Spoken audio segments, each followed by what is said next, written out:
Okay, well, welcome everybody to my last lecture on the double copy. Now, let me share my screen. Important thing to do. Good. Okay, so this last lecture, I'm going to talk about, well, one topic very briefly, topic of gravitational radiation from the kind of scattering event we talked about in the last lecture.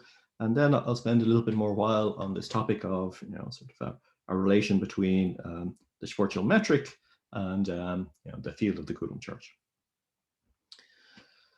Okay, so now the basic idea to start talking about radiation, gravitational radiation, or also electromagnetic radiation, which is a thing that's related, leading order, radiation, Yang-Mills theory more generally, is to consider slightly different observables, the kind of observable we talked about in lecture 3. So in lecture 3, I had an observable which was, the momentum p mu. So it's just some momentum operator. To measure it, you'd, like say in an electromagnetic scattering event, you take your particles, shoot them in, surround the event by big detector, 4 pi coverage, like, the Atlas detector, a good Atlas group here in Edinburgh, and figure out where the outgoing particles are, add up all of their momenta, give you the expectation value of the outgoing momentum. So it's sort of a global observable. You have to surround your event with a huge big detector for this 4 pi coverage. So to look at radiation, instead we look at, we can choose an observable which is somehow point-like or local. Now, good observables are things like the electromagnetic field strength, the expectation value of the electromagnetic field strength at some point x. So we have some apparatus at some point that's able to measure the passing electric and magnetic fields, repeat our experiment many times, which is to have that one localized detector. So that would be the situation in electromagnetism. In gravity, we'd measure the Riemann tensor, the Riemann curvature. That's at least in linearized gravity, gauge invariant operator. This is the one that's relevant for LIGO. The restriction to linearized isn't a huge issue because the gravitational field generated by very distant, cosmologically distant black holes is linearized when we measure it, so we can compute in linear theory. And the LIGO waveform is basically just some component of the Riemann tensor integrated straight. Okay, so very good. So these are observables of this local kind. So I'll discuss measuring these. So this is going to be the unifying theme in this lecture, we'll be measuring operators like these. Now, I like measuring gauge invariant things because gauge invariant things are well defined, but it's slightly simpler for the purposes of our lecture, at least, to start rather than with curvatures, to actually start with the field. And since electromagnetism is a little bit easier, I'm going to start with ENM. So I'll start by measuring, well, these should really be operators, so I'm going to make them blackboard bold. Start by measuring the expectation value of a mu of x. And this is the gauge field. So the operator is the electromagnetic field. So the operator, one could write, it takes this form. So it's a sum on helicities. So this is just with creation and annihilation operators, sort of pre-old school. So there's a term with an annihilation operator.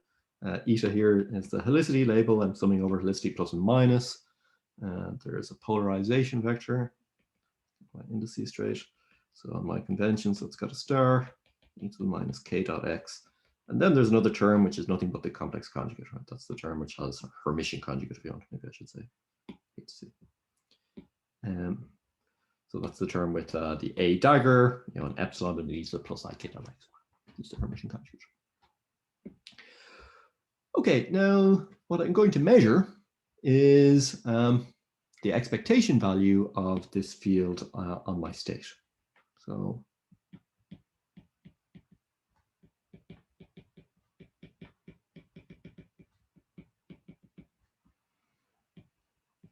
So I'll give it a notation. So I'll just call it plane A. So that will be by definition the measurement of this field on a state which I've translated into the far future. Same state as the last lecture. Right? So two charged particles, very isolated, far past. I time translate them into the very far future with my S matrix.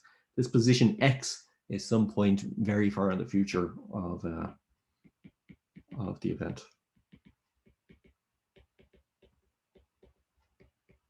Of course, far future could be far future, you know, in terms of particle physics scale. So, you know, the Atlas detector is in the far future of your scattering event. Okay, that's why it measures amplitudes. Now, using this expression, I'll just take this expression and shove it in here. We'll get a mu of x is, well, the psi's just commute past, well, they don't commute, so they commute to here, and this psi, and this s, again, just commute to there. So I can write this. Now, it's handy to write it as a real part. So there's this term plus Hermitian conjugate. That's going to give me a real part. So if I write it in terms of a real part, half the writing to do. The factor of 2 is just because a real part is a half z plus z star. The part of z. So I got rid of that 2. Times psi s dagger a eta of k s psi.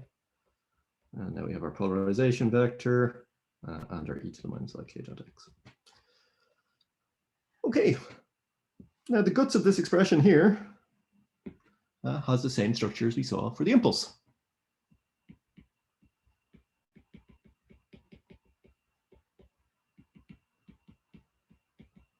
Right, so for the impulse, we had expectation value, you know, psi, s dagger, p mu, s psi. Here, we have the same thing, except with just a creation or an annihilation operator in there. So the mechanics of the calculations are going to go through in exactly the same way. Expand this thing out, s is 1 plus it, you know, same sort of classical simplifications, exactly the same logic as before. Good. Now for the field strength, I'll come back to this expression in a little while, but let me just jump to field strengths. So so the field strength in electromagnetism, well, that field strength is obtained from this operator A here by differentiation, right? F mu nu is d mu a nu minus d nu a mu. So the derivative will bring down a k and anti-symmetrize it with the missing Lorentz index of my polarization vector. So this thing will just be twice a real part. And there's a minus sign because I'm differentiating e to the minus I k dot x, integral t5k, exactly the same operator stuff. But now here I'll get an anti-symmetrization of k and an epsilon. So k e to the minus I k dot x. So these brackets, need to find them up here. A mu, b nu, I'm defining them like this. Some of my, so sometimes people will put a factor of 2 in there, but that leads to headaches elsewhere, so I'm not going to put it in here. Okay, so that's the expression for the expectation value of the field strength. It'll come out in terms of scattering amplitudes, because this thing here will, we'll see exactly what amplitude in a moment. But let me also just mention what the Riemann, what the linearized Riemann tensor is. So, well, there's a number here, which I'm not going to get right. It'll involve a kappa and a 2. I don't have it in my head. Now, it's basically a double copy. So it'll be exactly the same operator stuff. The big difference being the operator is now an operator in gravity. Right? So this would be the creation operator in gravity. Here it's an electromagnetism. Maybe I should put a little, yeah. Well, people use that notation with creation operators. What can you do? And we just have to double copy the polarization structure.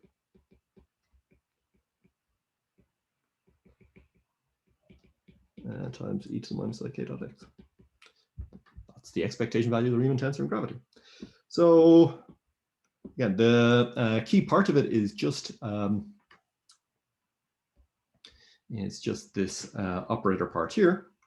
So at leading order, we will get psi from here. So expanding S is 1 plus IT. Same sort of methods as before. So the leading order thing is going to be psi a eta of k and t psi. Now, this annihilation operator, when it acts in here, I'm putting in states that don't have any incoming photons or gravitons, so it'll annihilate that state. Well, the only thing it's going to do then is act to the left when it will create a state. So this thing is just writing out the states. There are the integrals over the wave functions just as before. There'll be e eta of k, t, p1, p2. So that is equal to, so the operator now creates a state, a messenger of helicity eta. So this will be a 5-point amplitude in either gauge theory or gravity. P1 prime, P2 prime times a delta function, conserving momentum. And that is exactly the amplitude I talked about at the end of lecture 2.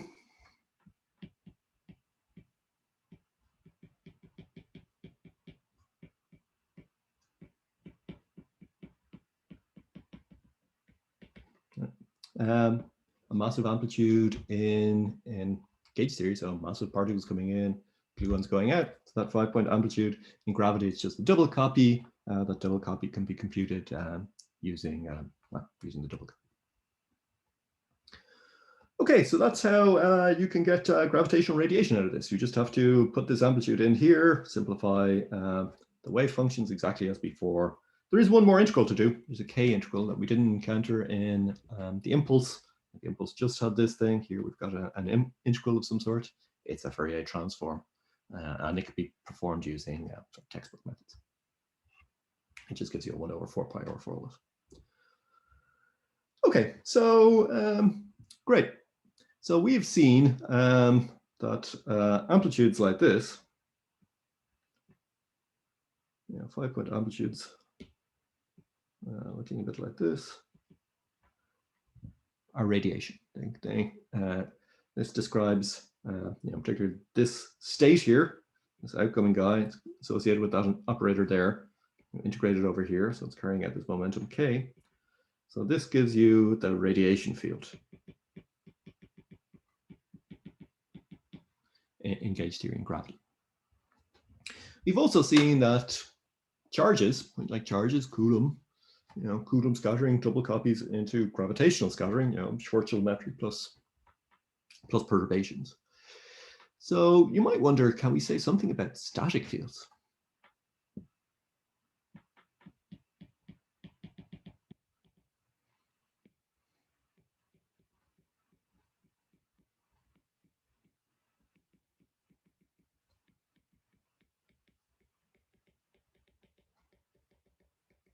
Right? Can I maybe connect Coulomb to Schwarzschild using some sort of double copy? Well, then you might think that the diagram, the relevant diagram would be something like this in gauge theory, 3-point type diagram. Double copy, just gravitons, 3-point amplitude. So maybe these things would give us, the Schwarzschild curvature, the Riemann tensor. This one would be Coulomb, or some gauge theory friend.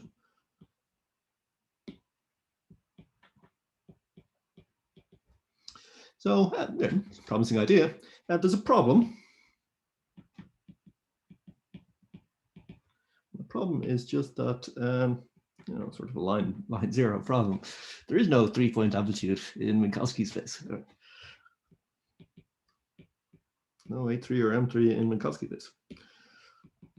So why? Well, you see, it's just the, let me put in some,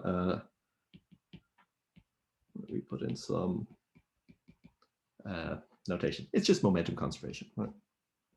You'll encounter P1 prime plus K minus P. Encounter this delta function. Now, that delta function has no solutions. And it's easy to see why it has no solutions here. You might have seen this before, but it's worth working through. So,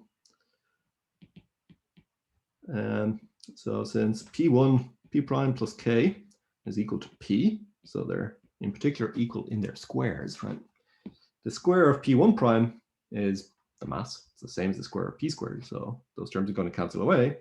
So this was going to tell us that essentially same sort of delta functions as we had in lecture 3. But now the photon coming off is on shell. So P prime dot K is just 0. And that's that's a problem because if I work in the frame where P1 prime is times a mass times 1, 0, 0, 0, then K is 0 K vector. So K squared is minus K vector squared. The negative sum squares, which vanishes. So it's got to be that each entry of this vector vanishes. So the only support is on 0 energy, stuff. Not much physics there. Set of measures 0. You don't get anything. Okay, now we've seen this problem before, very familiar in scattering amplitude. So for example, in BCFW, this is a problem, the 3-point amplitude you'd like to use, it vanishes. What do? We continue to complex momentum. So we can do exactly the same thing here for these static fields. That's what I'm going to discuss now.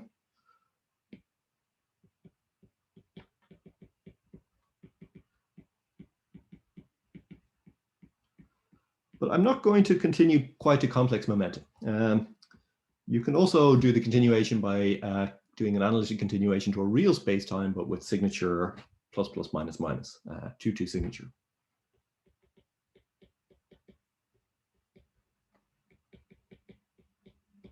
So sometimes called 2-2 signature, split signature. So now the reason is that when you analytically continue to this signature, well, then so then this, this same delta function, same analysis here, but the big difference is now in 2-2, then the K will be, so in this frame will look like this. There will be some K2 K vector. So this K vector now is in the 2 spatial dimensions. So K squared will now be K2 squared minus K vector squared. Having that be 0, it's perfectly fine. Perfectly real solutions. Okay, so that's what we're going to do. We're going to look at the static solution, not in Minkowski space, but in these funny 2-2 signature space times. And we'll find that some nice stuff happens there.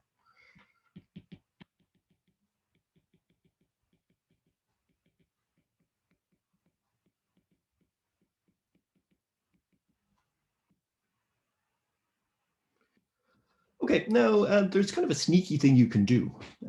So what I'm going to do is put down a charge, basically, static charge, and I'm going to measure the field. But I'm going to do this in a very sneaky way. In a way, it's motivated by this analysis. Slightly choose a different orientation.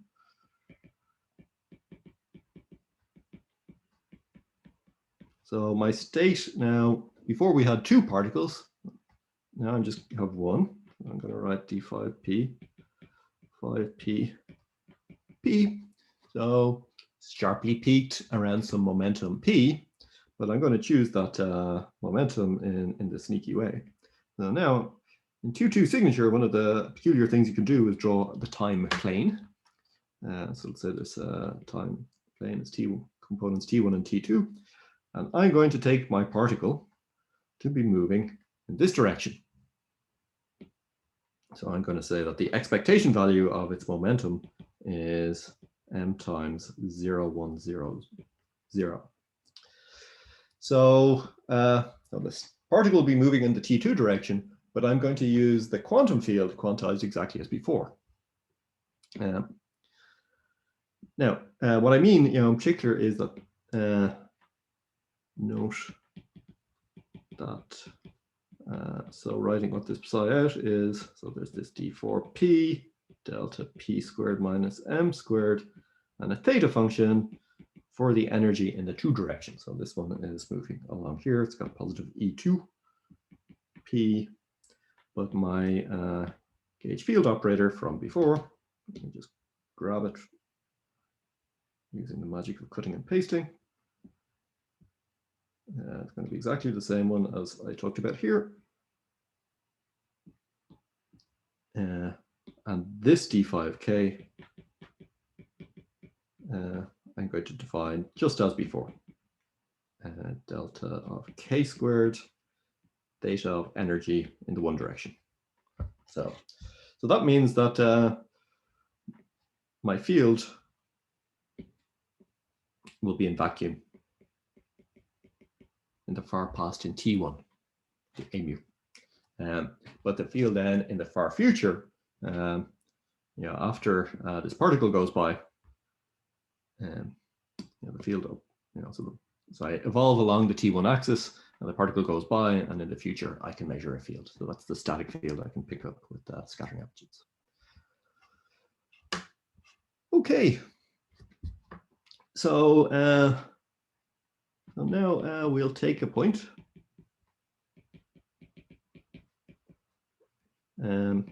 Equals T1, T2, x vector with this T1 large in particle physics scales compared to 0. So I'm in the future.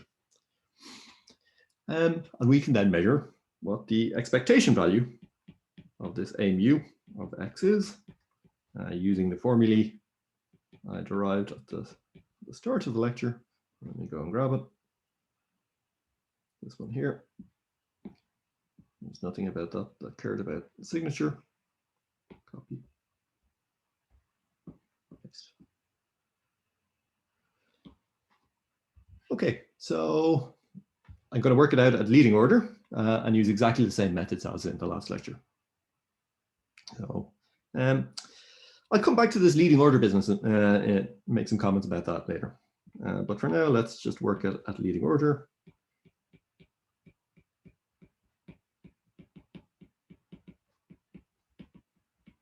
So using exactly the same things, we'll get to keep my mu in the same place. Okay, I'm just going to quote a result here. So there's the I, that's just coming from S1 plus IT. We'll get our angle brackets. Now there's this K integral. So from the on-shell stuff, exactly as before, that delta function, this is the one which has some classical width. But now I'm going to get a 3-point amplitude. So this is 1 particle here, 1 particle there. So the lowest order thing is going to be 1 goes to 2, 3-point amplitude. So let's get momentum P goes to P minus K, K intellicity eta times this polarization vector, e to the minus ik dot x. I didn't quite give myself enough space. Okay, so that's the expression. Now we can put in a familiar expression for the 3-point amplitude. So, well, I mentioned what the Feynman rules were for these things were before. Comes out as being twice the charge times p dot epsilon. So we'll have a helicity sum then of 1 polarization vector. Put my etas in the same place. So this is this polarization vector times its conjugate. We can perform that sum using using completeness. Mightn't be the best thing to do necessarily. There is another way of approaching this, but for now, let's do it this way. So I'll use completeness.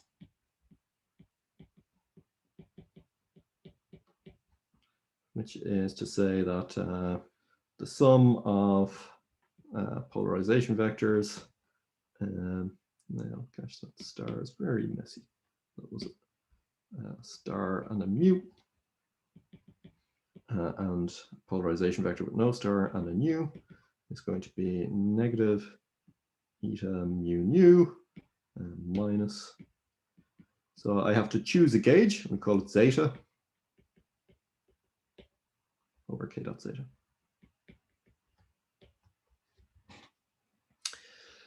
Okay, now, so this zeta here is just a gauge choice for our polarization vectors. Okay, now when I use this completeness relation in here, I'm going to get, the thing that, there's a contraction of the index of the momentum p with this epsilon. So I'm going to get a momentum p with an index mu being contracted into this.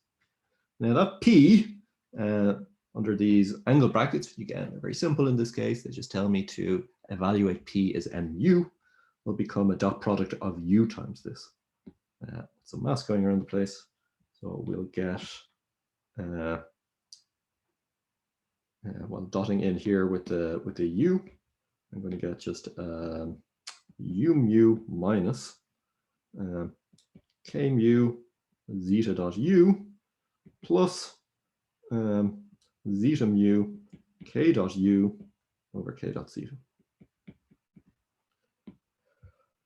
Okay, but one of these terms just vanishes, so that term there is 0 because of that delta function, so we can forget about it.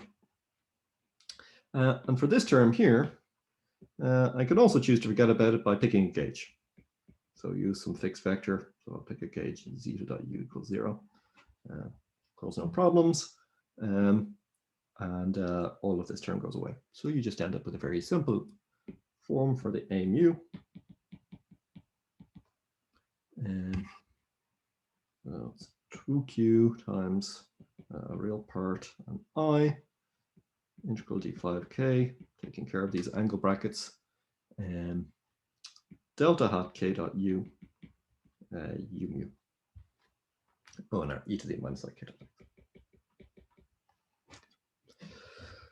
Okay, well, very simple. You sort of expect it to be simple. This should be something, Coulomb-like. So it's not too surprising. It works out to be quite a simple thing. Now, this integral can be done. I'm not going to do it here. It's not too hard to do. It's related to the integral for a Green's function in 1 plus 2 space, again, as you might expect. So you can go ahead and do the integral. So the result is q u mu over 2 pi. There are various theta functions which are enforcing boundary conditions. So these are the boundary conditions related to that sneaky choice of our state. So the A is in the vacuum for T1 negative. So the theta does that job. Well, this theta does this job. This theta here is quite a 2-2 thing. It's to do with that charge. And downstairs we have just this quantity here. Okay, well, now what is this? So, well, this thing here, so that is subtracting some time component from x squared. So u dot x is some time component. X squared minus this x dot u squared will just be x squared omitting that time component. So this will have 3 terms, the other time component and the 2 spatial components. So it is an analytic continuation of 1 over square root x squared plus y squared plus z squared. It's an analytic continuation of just 1 over r. So this is some analytic continuation of q u mu over r. It's an analytic continuation of the Coulomb field.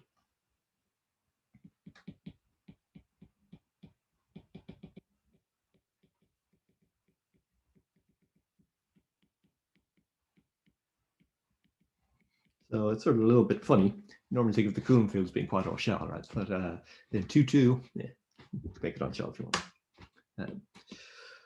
Okay, so that is Coulomb. It's only so excited you can get about Coulomb, even if it's in a funny signature spacetime. But of course, we're going to double copy. Now, first, it's useful to think about field strengths. So more gauge invariantly, so the field strength that you get here, let me say, the expectation value. Well, I can get it from here just by differentiation. The field strength is the derivative. So I will get a derivative of the Plano Coulomb field, this 1 over R. When the derivative is hidden there, I'll get an analytic continuation of F mu nu Coulomb X. But there is another thing that happens, which is that the derivatives can hit this theta function. They can also hit this one, but that one's kind of not very interesting. They can hit this one, and that gives you some delta function localized on light cones, which are present in 2-2 signature, which aren't there in Minkowski space. So there's plus some very singular stuff, which is some 2-2 artifact. You see it when you compute the field strengths. Now, in the double copy, well, things work very similarly. So using the field strength operators, this curvature operator, which I wrote again earlier in our lecture,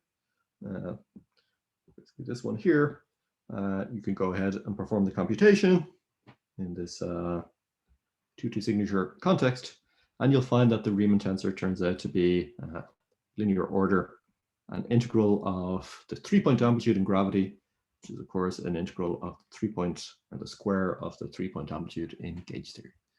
So the double copy is right there, and this evaluates to the Riemann tensor linearized of Schwarzschild plus more singular artifacts. You have to differentiate twice, so you get deltas and delta primes. So some 2-2 artifacts localized on these light cones that are there in 2-2, but not in Minkowski space. Okay, good. So there is a double copy from the Coulomb field to Schwarzschild, at least at linear order. Comment.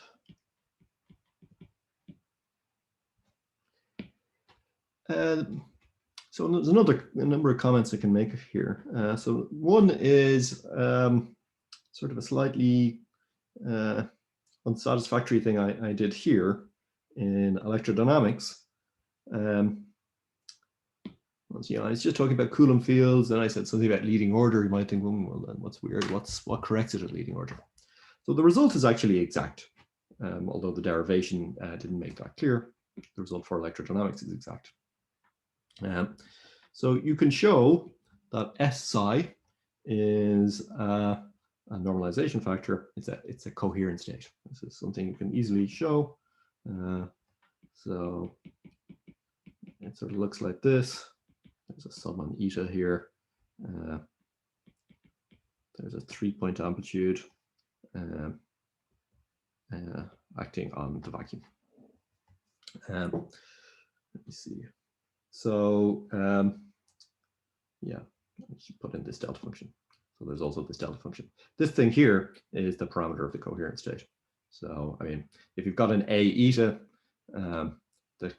that A will differentiate the coherent state and bring down its parameter. So you can essentially just read off the parameter by looking at that expression there. So there's a delta function.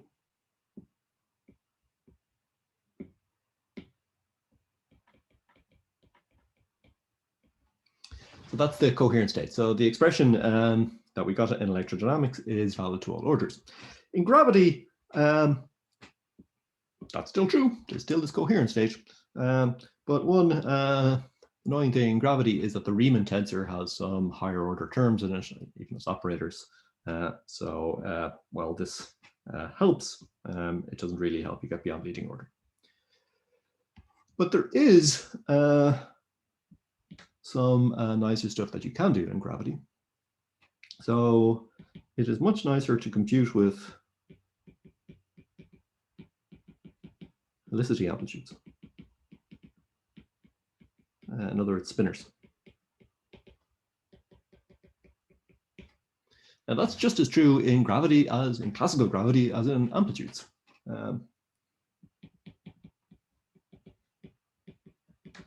So rather than computing tensorial quantities, we could compute spinorial quantities. So in gravity, there's a spinorial field strength known as the Weil spinner. So it's a capital psi. These are spinor indices, just ordinary spinor indices. You obtain it from the Weil tensor by attacking the Lorentz indices with generators of rotations in the spinor representations. So these sigma mu nus up to a factor of a quarter is sigma mu sigma bar nu minus sigma nu sigma bar mu. Or those are just the ordinary spinor helicity sigmas. Now, the Weil tensor is equal to the Riemann tensor in vacuum. So it's just the Riemann tensor minus traces.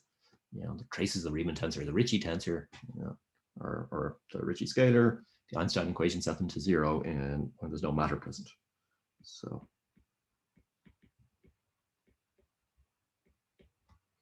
in vacuum. So you can pass from the Riemann tensor to this Weil spinor.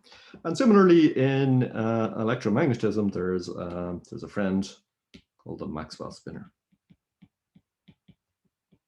which you just get from your plain old F mu nu, again by attacking it with a sigma matrix. So the notation is a phi alpha beta. So this is a 2-index symmetric spinorial quantity. This is a 4-index totally symmetric spinorial quantity. Now, if you compute using these methods, you know, you can think of these spinors as operators, local operators, and compute what they are using the methods I've been talking about. You find very nice formulae. So same sort of structure as before, but now you get spinors and a helicity amplitude of some helicity. Say it's helicity plus. That's the situation in electrodynamics.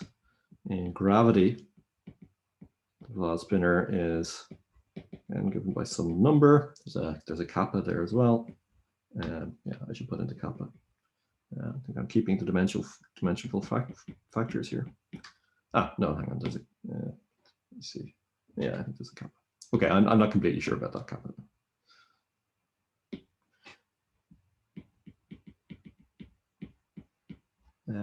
But see, exactly what you might hope for. Let's say 8-3 squared. So that is the double copy for these spinors. Now there's a remarkable thing about the Weil spinor for Schwarzschild and on the class of related spacetimes. So that is that the Weil spinor, when you actually compute it to all orders, is given by, again, a number times gm over r cubed. No corrections.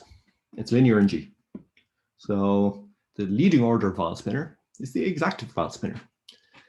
Bit of a puzzling thing, but that's just the way it is for a class of space-times.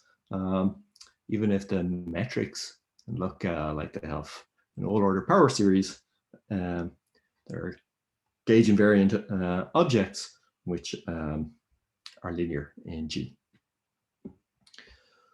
Okay, so what we've seen is that the double copy relates Coulomb to Schwarzschild at leading order, but the leading order Schwarzschild is the exact Schwarzschild. So can we, what can we make of this? I mean, is there really some exact, some non-perturbative double copy?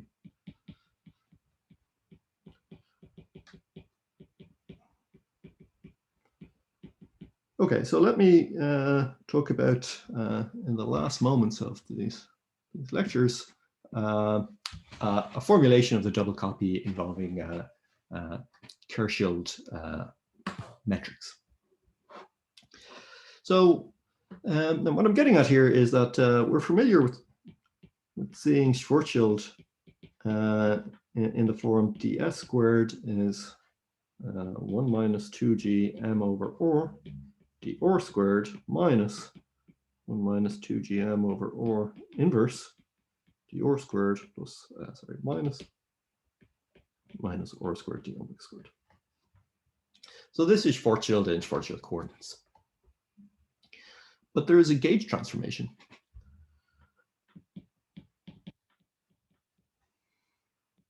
So you can perform a gauge transformation. Ooh, let me see, I wrote that wrong. So that is dt squared. And I want to put a prime there. So that is that's the Schwarzschild time coordinate. But you can also write the Schwarzschild metric like this. Plus 2gm. It's a different choice of coordinates. 5 or k mu dx mu, k mu dx mu. So now these are called Schwarzschild coordinates. So the Kersheld coordinates. This 5 or here is just 1 over or. So the only appearance of G Newton is right there. It's linear. So this solution, although it is an exact expression for the Schwarzschild line element, is linear in G. So there are certain coordinates in which the line element is linear to all orders. Now the k here, so this quantity, k mu dx mu, is dt minus dr. So k is just 1, 1, 0, 0 in radial coordinates.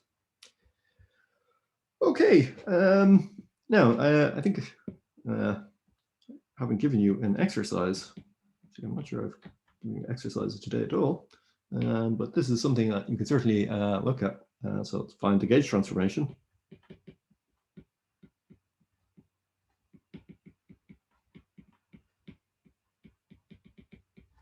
Find the gauge transformation from, say, Schwarzschild,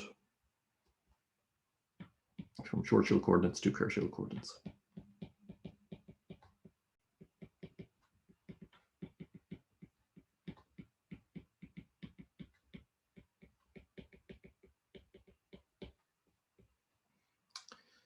Okay. Very good. So, well, one thing about this Kersheld form is here. You look at this. There's 2 copies of k mu. So it's multiplying this one object here, this thing here, which is basically a Green's function. Green's functions are Fourier transforms of propagators. So this is kind of like a propagator. This is kind of like, 2 numerators. So you might then suspect the structure of the metric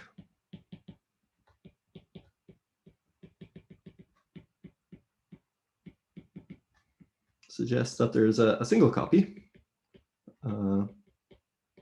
So some relationship between a single copy thing and this Schwarzschild, and the single copy that you might think, you write it as a differential form, would be, well, I replace this gm, as we usually do, with the charge phi of or k. So we're, k mu, this k here, k is k mu dx mu. So in other words, it's dt minus dr. Okay, well, if this is a gauge field, then we should look at its field strength to interpret it. So then df, sorry, not df, df is 0. And f as a 2 form is dA. So that is QE. Well, I have to differentiate the phi. I'm going to get minus 1 over r squared dr. Wedge dt minus dr. So the dr, reg dr goes away. There's no derivative of the k, by the way, just because, well, d's to 0. So this thing is QE 1 over r squared dt wedge dr. So that is the field strength of Coulomb.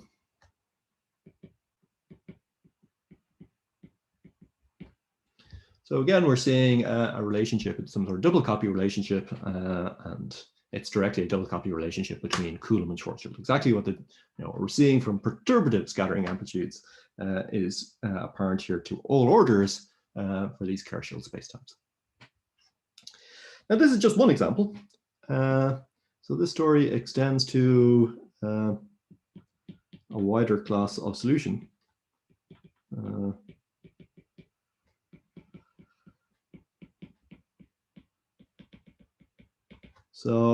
And the solution, well, there's quite a number of them. Let me just name a few. So on electrodynamics, I can turn on spin. So some sort of spinning charge that double copies to Kerr. We can turn on a magnetic charge, get a dion, that double copies to some metric called tab nut. We can turn on magnetic charge and spin, some sort of spinning dion.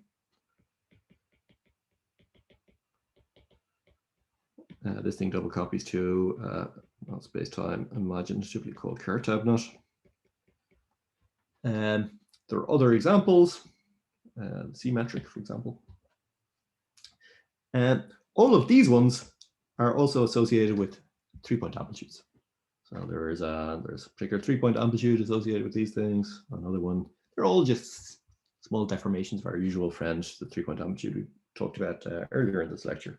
So all of these are connected with that. So there's sort of there's a web of amplitudes as well of these web of theories, which all double copy amongst one another. Now,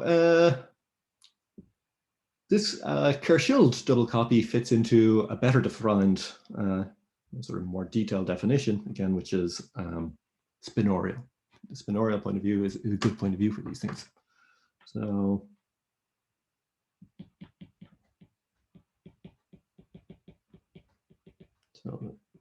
Weyl double copy. So the basic content of the Weyl double copy is that the Weyl spinner of some space-time takes the form some scalar times Maxwell spinner, gamma delta. So you take two Maxwell spinners, anti-symmetrize their spinorial indices, and this spits out the Weyl spinner of some associated space-time. So now, not all spacetimes can be in this form. So not all spacetimes will have the property that their Weyl spinner falls apart in two. So there's sort of special class of spacetimes where this happens, called type D or type N spacetimes, right, where this is possible. But there's more work to be done here. This Weyl double copy, as I've written it here, is symmetric. It's just one phi appearing twice. We like asymmetric double copies where you can have two different things multiplied together. So that should give you something more general. There's been some work in this, but I think there is much more work to be done in this area. So I think maybe some of you students in the audience are going to be the people who really help us figure out what the next steps in this field can be. So that's all I wanted to say. Thanks.